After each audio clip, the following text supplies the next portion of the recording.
It's the most wonderful time of the year. In Iowa, we already have over a foot of snow, sub-zero temperatures, and very limited sunlight. It seems that a cheerful holiday is necessary to keep everyone from intense depression. Insert Christmas. An excuse to gather with your family, drink excessively, and get new socks from your parents. While some of you are sipping on eggnog and mainlining Mariah Carey's 31-year-old Christmas album, holy, something else is happening. No, it's not Santa getting freaky with your mom, but there is an entire song about that. Animated cartoons are dropping some amazing Christmas specials. So today I'm going to cover and rank the best rated Christmas episodes from South Park, Family Guy, The Simpsons, and Bob's Burgers. These Christmas episodes are some of the best episodes that these franchises have to offer. One of them is almost a perfect 10 out of 10 score on IMDb. Who will hold the crown for having the best Christmas special? Let's find out together in today's challenge. If you enjoy animated videos like this, consider subscribing. We also have a Discord. The link is in the description. Shout out to our Patreons and channel members. If you want to see your name in every video, that link is also below. South Park is really big on Christmas specials. The universe boasts many Christmas-themed characters, such as Jesus, Santa Claus, and Mr. Hanky, the Christmas Pooh. Honestly, Mr. Hanky is one of my least favorite things that South Park has ever done. Mr. Hanky is a living piece of feces with a Christmas spirit. The wiki describes him as a sentient, jolly piece of feces and the former Christmas deity of South Park. You know something, pal? You smell an awful lot like flowers. Thankfully, Mr. Hanky was an early season Christmas fixture. He has since been gotten rid of due to some offensive tweets he posted. One of South Park's early first drafts was actually a Christmas short called The Spirit of Christmas. This was a 4-minute adventure produced in 1992. You can find the full short on YouTube. The boys build a snowman and put a magic hat on him. It's really weird, but Cartman and Kenny are flipped as characters. The snowman kills what looks to be Cartman, and the boys claim that he killed Kenny. Oh my god! Frosty killed Kenny! The boys enlist Jesus to help kill the evil Frosty the Snowman. This short even has Kyle doing his "I learned something today" speech. This was released 5 years before South Park officially dropped, but it really does have all the core components of early South Park. Alright, enough dilly-dallying. Time for South Park's most demented episode ever, which also happens to be a Christmas special. If you think of demonic characters in South Park, the casuals will say Cartman, but the real ball knowers will instantly think Clyde, or the Woodland Christmas Critters. Season 8's Woodland Critter Christmas is the highest rated South Park Christmas episode. The cute Woodland Critters are decorating their own Christmas tree. They all have such clever and unique names. Porcupiney the porcupine, Skunky the skunk, Foxy the fox. Stan finds the Woodland Critters. This episode is full of singing, which historically I'm not a fan of, but it's Christmas, so I'll give it a pass. Barry the bear has to be the best Woodland Critter. His voice just cracks me up. Stan helps them complete their tree with the tree topper, and then Stan goes home. But late in the night, the Woodland Critters have found him, and they show up in his room. This episode has a narrator in the Christmas spirit. What a wonderful surprise! The little boy smiled with joy in his eyes. What time is it? The Woodland Critters have an issue. They don't have a manger for their porcupine to give birth in. Porky the porcupine, I think that's their name, is giving birth parodying the story of how Jesus was born. After helping build the manger, Stan shoos away the evil mountain lion, temporarily saving the Woodland Critters. Apparently this happens every year, and the mountain lion has been eating the porcupine's baby. The critters enlist Stan in helping them stop the mountain lion. Stan tricks the mountain lion into chasing him to a cliff top, before he gets the mountain lion to pounce, jumping off the cliff. Stan is victorious, but only then does he realize what he's done. The mountain lion had 3 cubs that she was taking care of. All alone in the world because their mother had died. Stan returns to the Woodland Critters, reliving his successes. The Woodland Critters reveal that their savior is actually Satan. Not only did Stan orphan 3 mountain lion cubs, but he also gave way to allow the Antichrist to be born. The Woodland Critters then reveal how messed up they actually are. They sacrifice Rabbity Rabbit, great name by the way, and dance in his blood before they start getting freaky with each other. I told you, this shit gets weird. You could have clicked off this video and went right back to watching Miss Rachel at any moment. While you're in this deep, might as well leave a like and finish the video. I really like how Stan ignores the narrator in this clip. I'll go back to the forest and speak with those critters again. No. The Woodland Critters need a non-baptized human host to give birth to the Antichrist. Stan tries to destroy the manger, but the woodland critters use their satanic powers to stop him. The only thing that can stop the woodland critters is a mountain lion. Stan returns to the mountain lion cubs asking them for help, and the cubs suggest a certain method of ejecting the baby from the porcupine. Man, this one's getting even more wild somehow. Stan takes the cubs to the clinic and they learn how it all goes down. I can't show this. Here's a picture of a snowman instead. The woodland critters find Kyle and realize that he's Jewish, so he isn't baptized. A perfect vessel for their dark ritual. Stan brings the cubs to the manger and he realizes it's too late. The Antichrist has already been born. Just as all hope looks lost though, Santa Claus arrives on the scene. Santa fights back against the critters because, as you know, Santa always stays strapped with his trusty shotgun.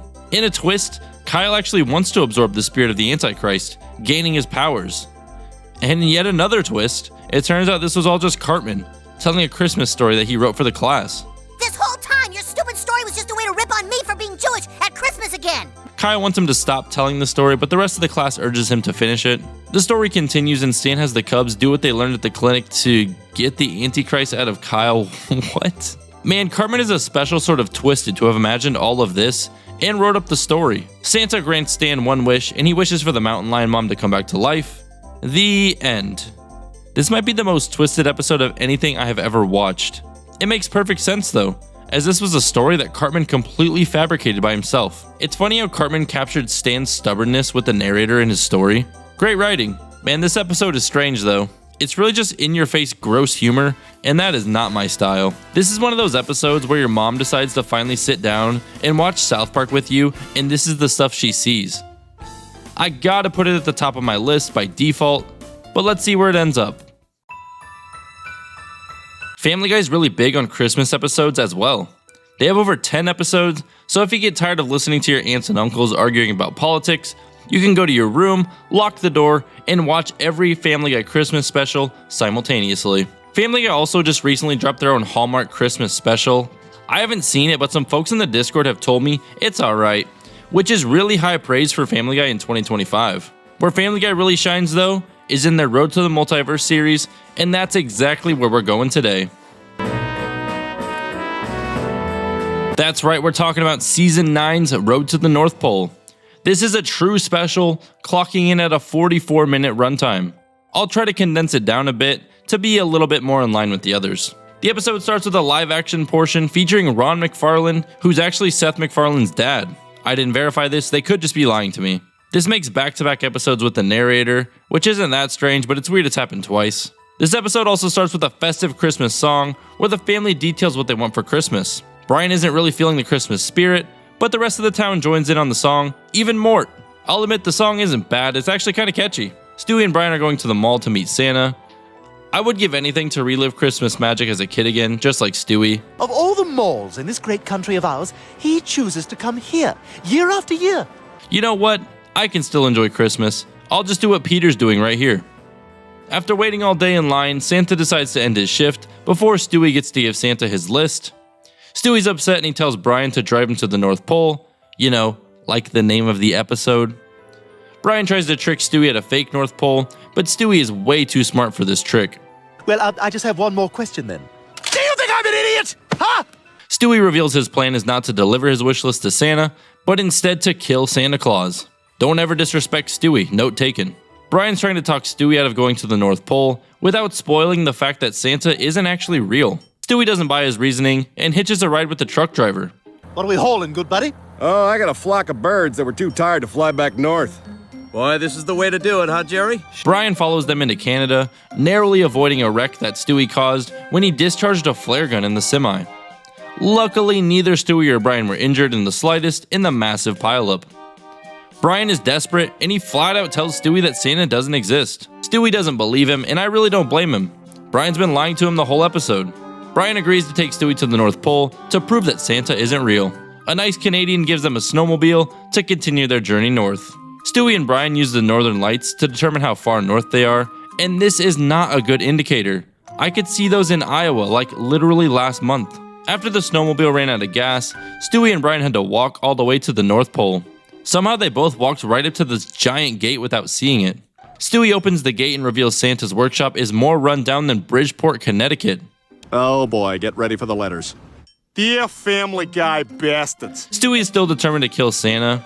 Santa begs Stewie to put him out of his misery. Santa looks frail and sickly.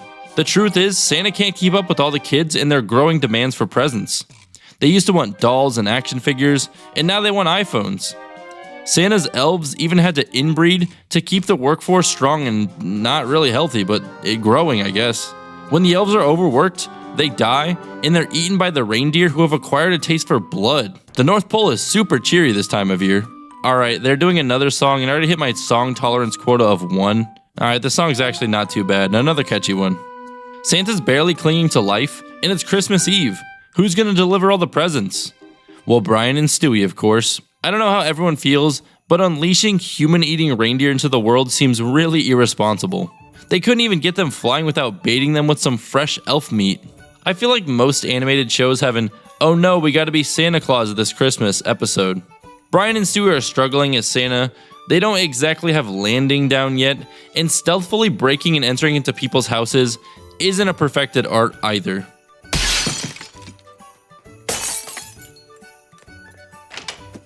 Brian is a really bad Santa. He just isn't putting any effort in. They get caught by the homeowner, and they end up subduing the entire family with a baseball bat. Well, then who the hell is John? Oh my God, we're in the wrong house. Stewie and Brian realize Santa's job is actually impossible, as they have spent over an hour and a half at just one house. It's Christmas morning, and nobody has any presents. Wait, if the adults think Santa isn't real, then why are they expecting him to bring presents? Brian brings the real Santa onto the local news channel and explains his struggle with everyone. He pleads with everyone to only ask for one present each holiday season to help save Santa. Everyone agrees to only one present a year, and it saves Santa and the North Pole. This was a great special. I felt like it was a bit long and a fair bit of the fluff could have been trimmed out, but overall I enjoyed it. It was a fun Christmas adventure starring Stewie and Brian. This section has been long enough already. Great special, top of the list. The Simpsons also have a huge backlog of Christmas-themed episodes. They're more known for their Treehouse of Horror Halloween specials, but it's nice to see that they do Christmas as well.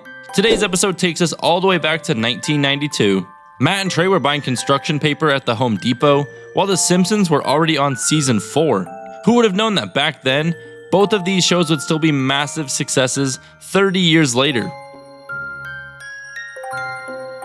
We're going way back to season 4's Mr. Plow.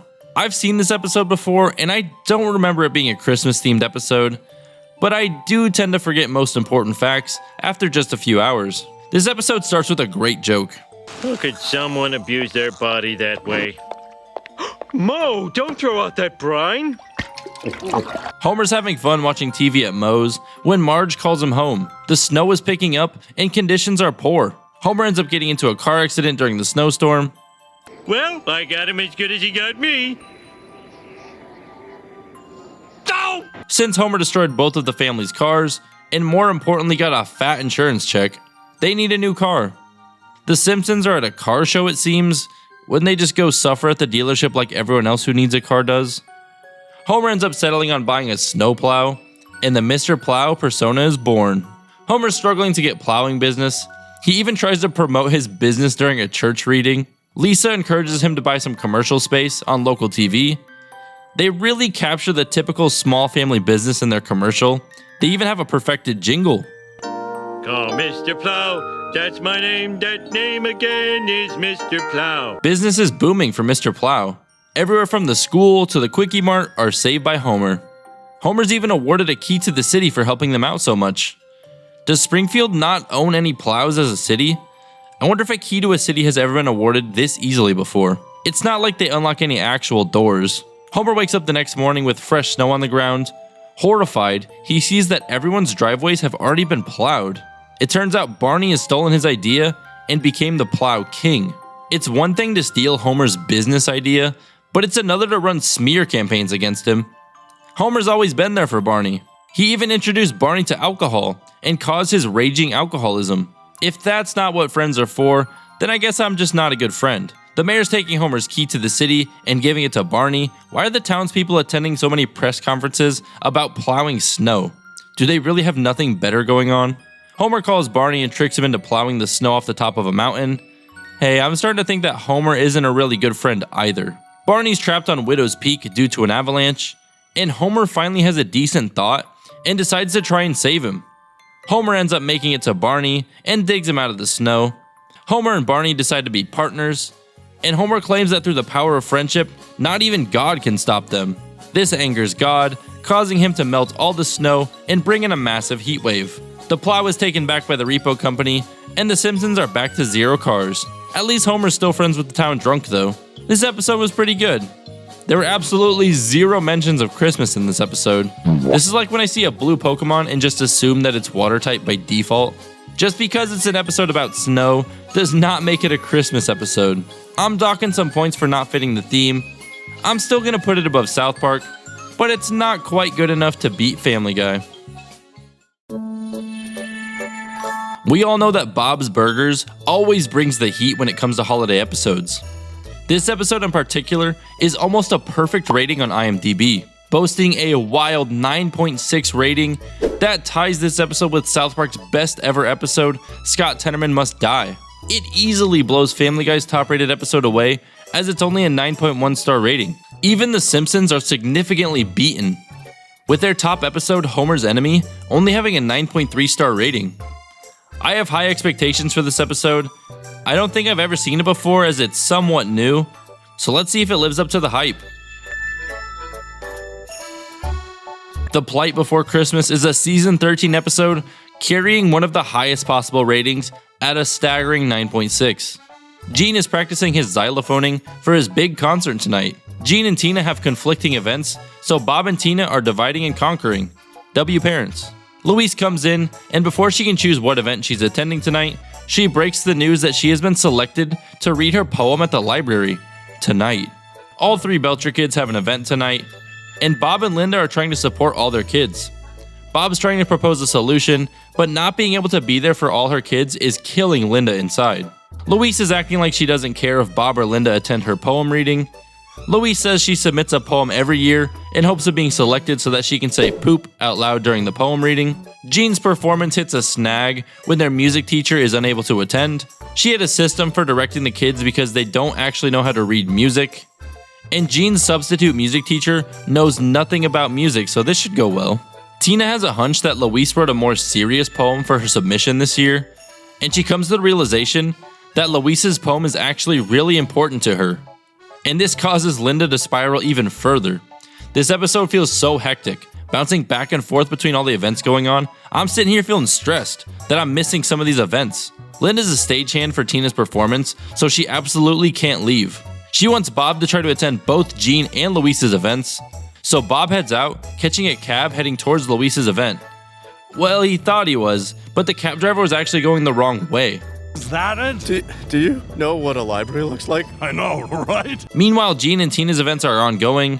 Bob has found the world's worst cab driver, and eventually he decides to just go on foot. Bob's on the wrong side of the library, and he gets a nice stranger to help him over the fence. Unfortunately for Bob, nothing can go right for him today. Louis, down! Why is he doing this? Maybe he thinks you're a burglar. And as if things couldn't get worse, Bob's at the wrong library. Bob decides to punt and tries to go back to Gene's performance so he doesn't end up missing both of their events. Gene's performance has been pretty awful up to this point, but Gene has an idea to help them save it. What if everyone in the band just played 2 notes? Bob makes it back in time to see the rest of Gene's xylophoning, and it actually sounds pretty good. Louise gets up to read her poem, alone. Louise did bring 2 poems to the reading, 1 serious poem, and 1 where she can say the word poop. She's been struggling internally on which poem to actually read aloud. She looks into the crowd one final time and she spots Tina. Tina abandoned the play to be there for Louise. Louise decides to read her serious poem, and this is straight cinema, with the xylophone performance in the background. I might call this the perfect episode of TV. The entire time I was on the edge of my seat, wondering how this would conclude. It felt like I was there and trying to make it to each of these kids' events. The ending of Tina showing up for Louise is so heartwarming. This episode gave me a similar feeling to the And Maggie Makes 3 Simpsons episode ending. Whoever on IMDb ranks this below a 10 needs to be investigated by the FBI. This is going to the top of my list. This might be my new favorite episode of all time. Bravo, Bob Burger. Bravo. Bob's Burgers easily takes the crown for the best Christmas special. I might catch some heat from the South Park fans, but I'm just not a fan of the Woodland Critter episode. Family Guy has a great entry in second with Road to the North Pole. Mr. Plow from The Simpsons follows closely behind. Although it's not really a Christmas episode, there is a noticeable gap between third and fourth. Not sure if South Park has a Christmas episode that I'm actually a big fan of. Anyways, that's all I got. Merry Christmas, everyone.